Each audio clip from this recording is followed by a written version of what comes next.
ole chỉ bay lệ vek ule hay voin chu bike lampang ve thunga kan le do na tuna hianin si mui a ka oma hey voin chu Honda club right na kal do na Honda hianin executive member ate Honda club roi tu a milo da ve a voini a hianin club Honda club picnic le right kan nei do na chu wang chuan hay cái giả về sẽ cả cal về đó này các bài kia lạc thằng hùa vẫn còn là tỷ lăng lâu á anh em một cái tỷ lăng là master carving vel evolution strength hi kan gym mình khania so anh mà hi dum tỷ vel với nhẹ hiền in club right na vel karon tỷ lăng à mình cả san vek tôi cái hi cả lại á cái máy cái zukal đó na zau te picnic spot anh hùa na nia cái anh khalt lại cái mà cháu in đang hậu chú anh xem vek tổ tụi ngay tay là muốn vel anh em một con tỷ lăng à chú với chú cần hun man đàn tụi anh chú mình lâu anh sạc lấy vek đó nha các chân trên hiện mà giống cần soi nga tầm dọc mình lấy khai lâu nga hay anh channel mình hi cái mà mình William Ball te gym and outdoor thì anh à gym kan en call về à mình in chuan fitness industry lampang hi kanon promote dona chumi pelama biking hi kema hobby ani wangin motorsport lampang hi kanon tilang na sa don bokta motorcycle lama hianin national championship racing in akalma sa pole te kan nita a bike racing lampang hi ka 2mm ma se kan tlon lo na lampang ani wangin powerlifting hi sang ni som pakat kan han khel chho chan ta ka tuang ta phiana national medalist te gold medal te kan latla kan retire nuwa India coach te national referee te kan han ni chho ta zela tuna pohen mimsa te pohen OB te ni chhowin te kan shoi tu lama kan lo chho zela ba motorsport lampang po hi katuina ber ni van kanon la tilang zel do na milo en sak zel do nia leng pui khuwa ka theng to a zo te Honda lama ka peng do na zo te Honda chule an picnic spot kamo ka zong chop do ni voina hian choi tong ha milo kal san vek to a irama peng hi ni ka hia ho hai ta thoi zo te Honda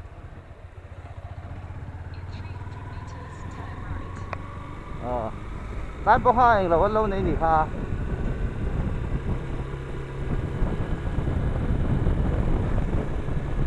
amun kan then huna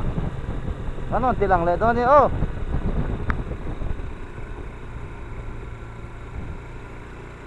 kan theng ta hi amun chu ni hi dâu tè chu bo hun trâu mấy hụt lại hu rất tắm về mẹ khiết cái này để xí lắm ạ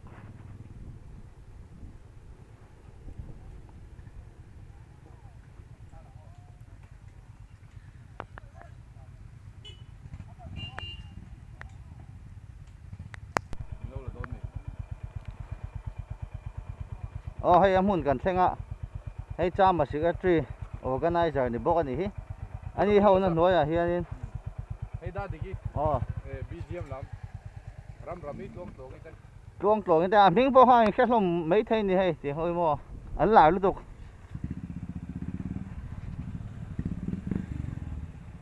hey pati pi ai ti le chi kan ni cái có thằng gì bầu bùi xếp là gì là bầu tại hậu thì ngày nào cũng là lo sang lẩu bầu bùi le to ni chơi la hi mo William Aron thanh lốc máy evolution strength okay program bầu hey lai mu na hem program siam ani do na program này vẫn đi là rồi hey lo sa te pon nong khala cái bác cái mấy cái chụp khá lắm nổi được đó bà nên cái việc đó khăn nuông lâu khop mấy mà sẽ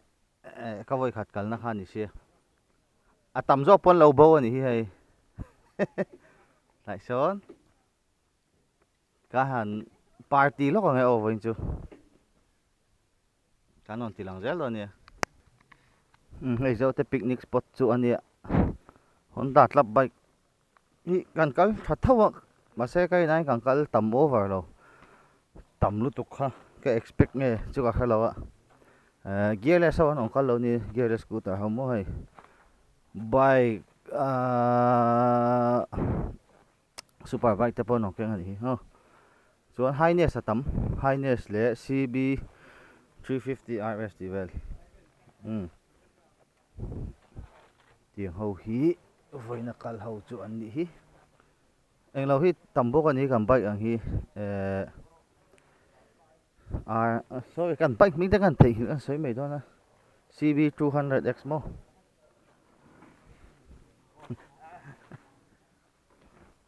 tiang ho hi bike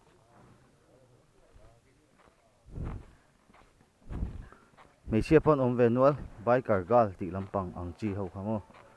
bike car gal te gal lo te an ni hlom hay hi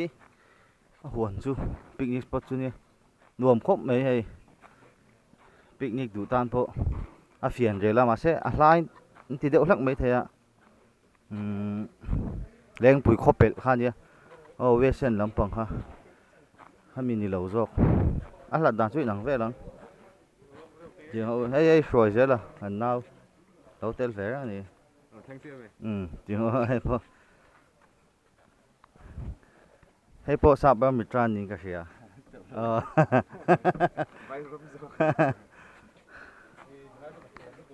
hay jacuzzi thế không phòng chi nắng âm hồn hi giường hậu hi ấn nị hi nồng đó hay mấy xèo mấy sen những cái em lâu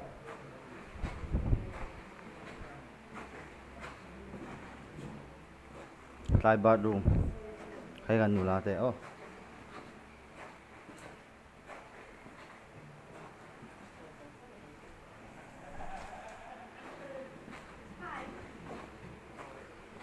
trung à chầu chi nắng in trung à gần chầu chi nắng trung à hiện nghe không vậy hay nó có mấy đòn là vậy chú tiền chọc lưỡi kilo nó tên này đòn à để bốn lộc thêm một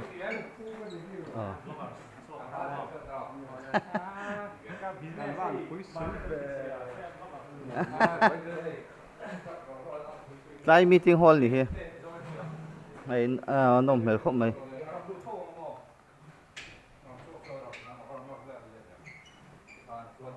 lại meeting năm hôm tuổi sai gì á phơi tụi tên chuan lại balcony trang hen văn buồm về khu sexy rap khu ta khu in buồn là ông á là hiện jacuzzi lệ pool pa ngày khai ta khu picnic spot à hồ thấy bốc á in lâu book chú đó nè chuan à chế về thì chú ram nuôi về cái gì đó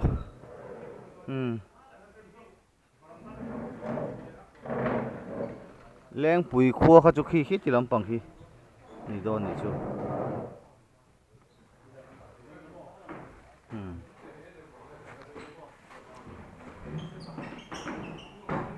kan pok em khan nei do ni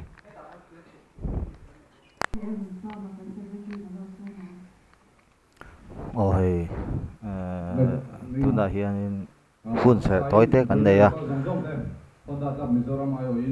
atharin lom thui me na karon soya hoine local te hi poimo pi kanom lowa poimo lo pi po kanom lowa hoine local zong te hi mi pi vek ni ge ni dam chuan lap nei tu te vek ani ti kha atharin kan soi le a lap obi o in lom tu kan soi le ni chuan eng vai nge trap pi kan oma dixar trap te yamaha trap te tu na hian honda tlapa secretary jing me ga ani hianin tlap kalphung te thu thil poimo soi tu ang te asoya introduction te ani boka chuwang chuan voin hi honda tlap te in lungrol tak le in bo ho taka kanom theina tura hun man ania hemi zo hianin ti hianin picnic type in hun kan mang do ni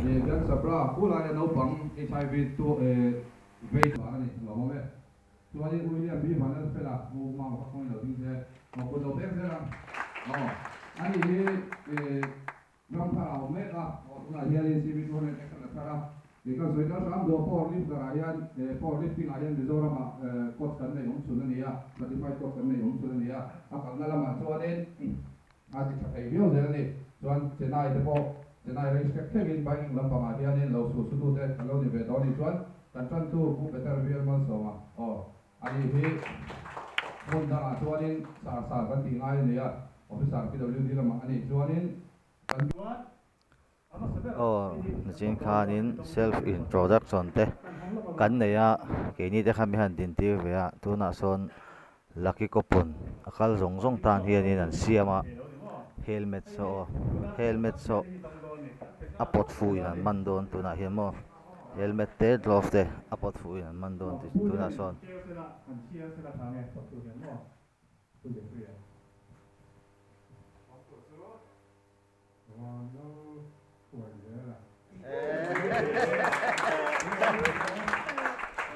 Rồi zelan helmet a dong rồi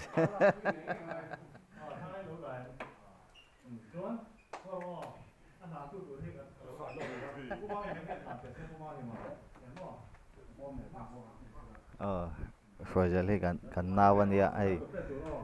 ti hianin akal zong zong te laki kopon ro theina tu ming kan pe veka te khan dong lo mai ni wa nei le mai bai nem point me don le mai jo tuna sonin apani nan glove phum vor kan tiang deuh khan ni chu ba ti son mi wa nei ming an pot lenga chu chuanin glove so adong le don ni hei helmet hi foizel hin adong to a thil thai nei ho ngot don ni voi ni na khum chin veli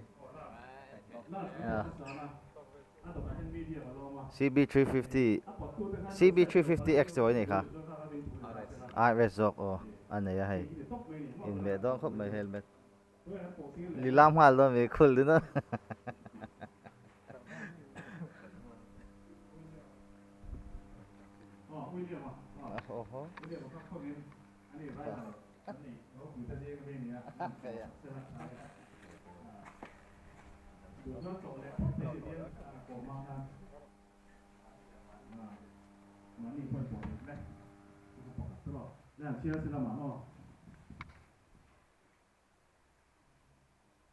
Đúng tụ chú Isaac ở sang liền là đi.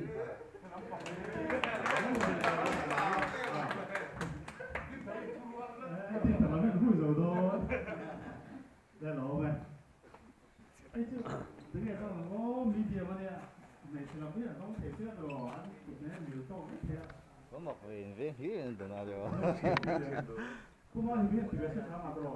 tôi nào hanin lầu mình khai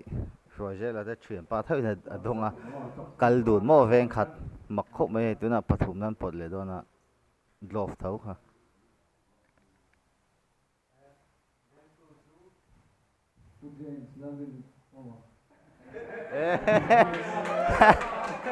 ama na dong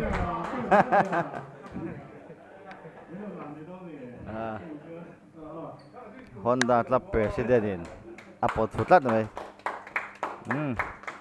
nhom le mai voi kan hun man da chu tian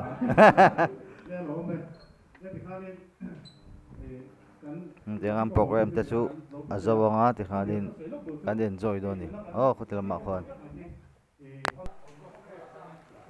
program kha kan zawa hai Honda Club t-shirt release na kan nei a kemo hai hi aman ye nung hei hi zanga in a lei thei dona voin bi kami hi zan hi songa in tilai kal ho hi nia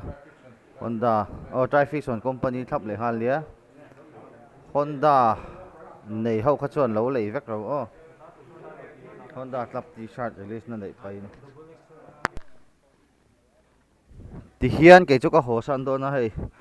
tang chun lo ma ke hi tlaya meeting ka nei le a tui po kan cheng man lo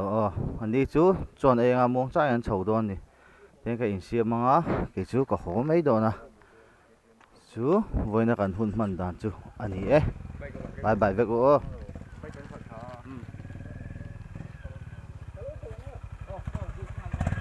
riding hi ka thil nom ti ber ni a speed riding te hi nom kala ti a ma sei tu na chuanin tour bike Honda in thadeu mai anon ti chuaka kan han la ve a Mizoram district capital ang chi hi chua hi kal chua hi katum ve a chu ka em ve na sa thina ni tuna chuan hei kan ti hlo tling thei tu angai la bike te po hin a zira hei Honda po hianin a tlap hroi tu ate mi han da ve a part discount te khamin pe don nin ka hria tengte bo kha lo khop mai kan tan chuan kha kan video chu ni to mai sela next video kan hmu le vek don ni u